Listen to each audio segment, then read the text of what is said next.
Hey Jean, j'espère que ça va bien pour vous. Pour nous, ça va. Aujourd'hui on se retrouve pour parler un petit peu de One Piece.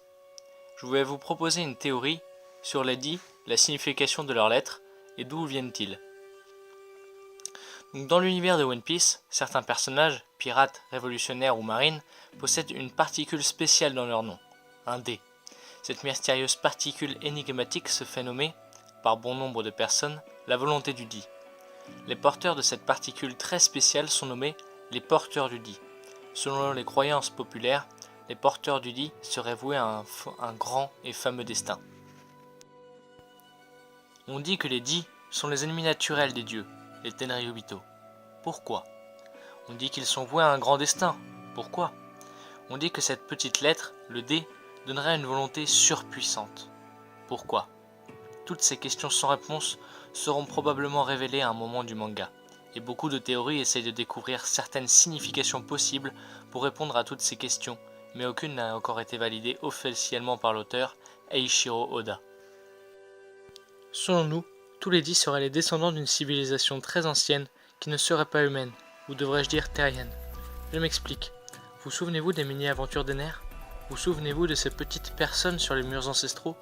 Pour nous, ces personnages seraient luniens, c'est-à-dire qu'ils viendraient de la Lune. Ces personnages seraient des dits, et après une guerre face aux pirates de l'espace ou autres, auraient dû migrer vers la Terre, avec une arche, et auraient fui leur planète natale, la Lune. Si ce sont ces trois êtres qui ont été gravés sur les murs, ce serait car ils sont les chefs des trois tribus existantes sur la Lune, et leurs noms seraient Pluton, Poséidon et Uranus. Mais ça, c'est une autre histoire. Arrivés sur Terre, les rois de tous les pays auraient eu peur à l'arrivée de ces êtres étranges, différents et particuliers, peur d'une science supérieure, et pour remédier à cette peur, se seraient réunis à l'occasion d'une toute nouvelle idée, une rêverie. Ils décidèrent à ce moment de mettre une organisation de protection en place pour combattre l'envahisseur. Ils ont créé le gouvernement mondial. Durant la création du gouvernement mondial, les dits auraient commencé à créer une descendance, ce qui expliquerait à l'heure actuelle la présence de plusieurs dits dans le monde de One Piece.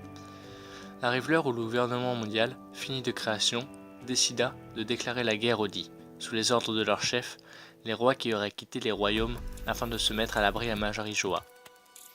Cette guerre entre les dits, qui avaient la puissance des armes antiques avec eux, venues de la Lune, et le gouvernement mondial qui était appuyé par tous les royaumes de One Piece, éclata. Le gouvernement mondial remporta cette énorme guerre après un siècle de combats et de pertes dans chaque camp. De nouveaux rois prirent place à la tête des royaumes désertés par les Tenryubito qui continuèrent leur vie à Majarijoa et se considèrent comme des êtres supérieurs, différents du bas peuple. Le gouvernement mondial décida de tenter la récupération des armes antiques qui leur a causé tant de pertes pendant la guerre. Toutes ces pertes furent un coup dur et une honte incommensurable pour le gouvernement mondial. Il décida donc d'effacer tout le siècle précédent de l'histoire afin que personne ne puisse connaître le secret des dits. Les dits eurent de nouveaux descendants, et certains recherchent encore aujourd'hui leur vengeance au gouvernement mondial et aux Tenryubito, qui leur valut le nom d'ennemis naturels des dieux, ce qui expliquerait également pourquoi seul un dit pourrait accomplir la volonté de Goldie Roger, le roi des pirates. En conclusion, les dits seraient une civilisation venue d'un autre monde qui aurait apporté sur Terre trois armes surpuissantes, les armes antiques, qui portent aujourd'hui le nom de leur chef, Pluton, Poséidon et Uranus. Ils auraient été éradiqués sous les ordres des Tenryubito par le gouvernement mondial, mais ne se seraient pas laissés faire et auraient causé un trou dans l'histoire, le siècle oublié. Le dit signifierait donc Deyuti, qui signifie le devoir, et qui symboliserait le devoir qu'ont les dits de renverser le gouvernement mondial et de déchoir les Tenryubito de leur poste de dieu autoproclamé. En soi, d'accomplir la volonté de Roger. Bien sûr, nous ne détournons pas la vérité vraie, cette vidéo n'est que supposition, mais c'est aussi notre avis, et nous vous demanderons de rester polis et respectueux dans les commentaires. Cet espace est également là pour nous faire part de vos idées sur la chose, alors n'hésitez surtout pas à commenter, partager et liker la vidéo. N'oubliez pas de vous abonner à la chaîne pour ne pas manquer les futures vidéos. Sur ce, Jana!